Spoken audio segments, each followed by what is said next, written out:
Let's bring in Eric Berman. He's the vice chairman of the California Democratic Party. Also James Lacy, a Donald Trump supporter and author of Taxifornia. Gentlemen, good to have you with us. James, to start with you, now that your man is a presumptive nominee, how does he differ from the man we've seen in the race so far? Well, you know, Donald Trump has shown a wonderful opportunity for Republicans to be able to bring independents and more moderate voters over to our cause. We saw in Pennsylvania, for example, over 200,000 Democrats changed their party registration to Republican so that they'd have the opportunity to vote for him. Now, in California, believe it or not, 2 years ago, only 30% of eligible voters in the entire state voted. There were 17.2 million voters in this state. Even though Jerry Brown won that election for governor by 1 million votes, 17.2 million voters who were eligible to vote didn't vote. We think that there's a very strong target, not only in California, but in other states where Trump might even have a better chance to bring these disaffected voters over to support him. And, you know, Trump, I think, is with the majority of people on many issues. 77% of Americans believe that immigration is a problem. Even in the Hispanic community, 54%, according to a Pew study a couple of years ago, show that Hispanics care more about jobs than they do about immigration. That works very well for Trump's theme. Same tone, same disposition?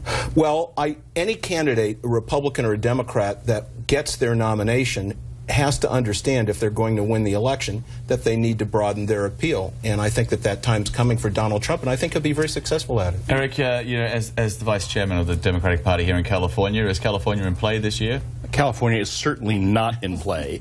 Donald Trump has managed to aggravate, annoy, and harass more women, more Latinos, more people who are struggling with the realities of life, with the vicissitudes of life. But here's the reality. You know, Mitt Romney was going to shake his Etch-a-Sketch and clear away everything he said. We now live in the age that everything you say is documented. And we'll be showing his wall. We'll be showing him talking about calling immigrants murderers and rapists and drug dealers on through the end of the year. And let's face another reality.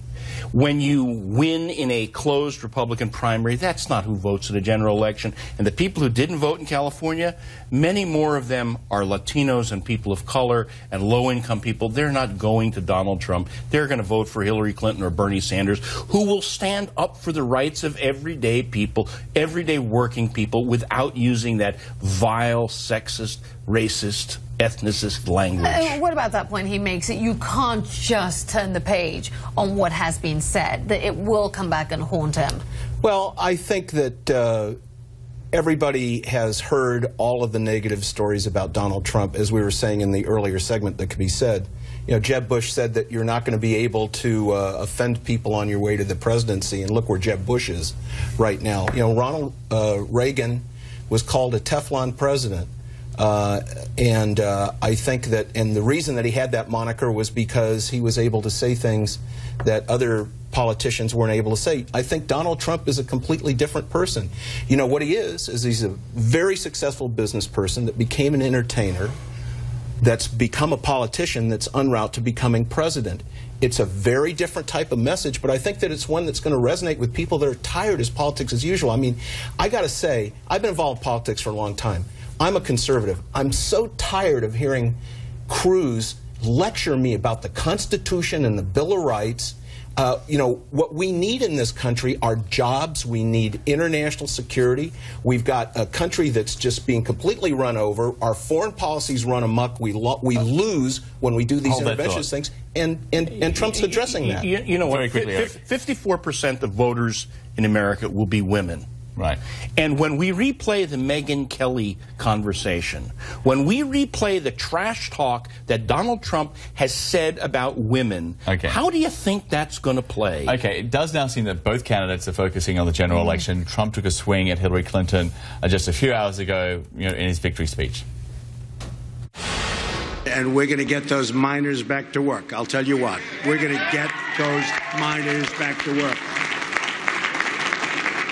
We're not going to be Hillary Clinton. And I watched her 3 or 4 weeks ago when she was talking about the miners as if they were just numbers. And she was talking about she wants the mines closed and she will never let them work again. Yeah, and on the campaign trail, Hillary Clinton actually had to apologize for those comments which she had made in a debate when she was confronted with a voter. It was a misstatement, because what I was saying is that the way things are going now, we will continue to lose jobs. That's what I meant to say, and I think that that seems to be supported by the facts. I didn't mean that we were going to do it. What I said was that is going to happen unless we take action to try to help and prevent it.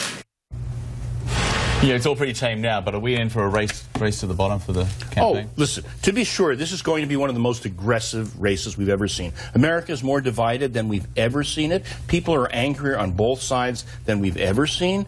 But here's the reality. When you look at the record of a businessman who bankrupted his businesses 4 times, when you look at the record of a guy who goes on television and talks the way that he does, says the things that he does, embarrasses America in front of the world the way that he does, and you contrast that with somebody who's been on the public stage for over 25 years, who has had everything possible thrown at her and manages to stand up with poise and deliver positive suggestions and programs for how we can solve things in America, or even contrast that with Senator Sanders if he manages to pull it out, and his solutions for the world. Here's the difference. One is a positive, upbeat look at the world. The other is a negative. You know what? We don't need a president who says you're fired. We need a president who says you're hired, and Hillary Clinton's the one who will do that.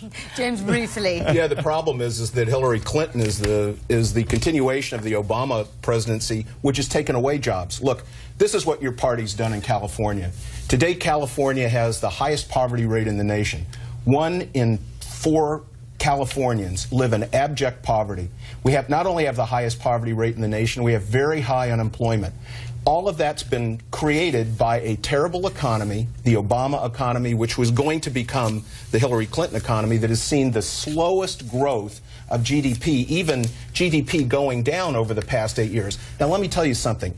If you've lost your job, who are you going to be more offended by? Are you going to be more offended by Donald Trump's language, or are you going to be more offended by the presidential candidate of the Democratic Party that's caused the bad economy that's taken your job away? The last Republican governor left us a $26 billion deficit, and it was the Democratic governor who closed the deficit with the help of the Democratic team. And in point of fact, there's a reason why Republicans are now at 27% voter registration in California, because you know what? The people of California don't agree with what your party stands for. Your party is so out of touch with what Californians think. Come on, guy. Be realistic. Yeah, Eric, it's just that old saw that a tax deduction, that a tax cut, Proposition 13 passed, in 1978 is somehow the cause of all the problems today. Your party has been in control of the legislature for over 20 years, both houses of the legislature. Okay, so maybe, Arnold Schwarzenegger was in there for a while, but everybody knows he was controlled by the 7 years, my friend. That's quite a while. Okay. There we must leave it. Always appreciate the spirited conversation. We'll do this again. Thank you. Thanks for coming in. Thank you.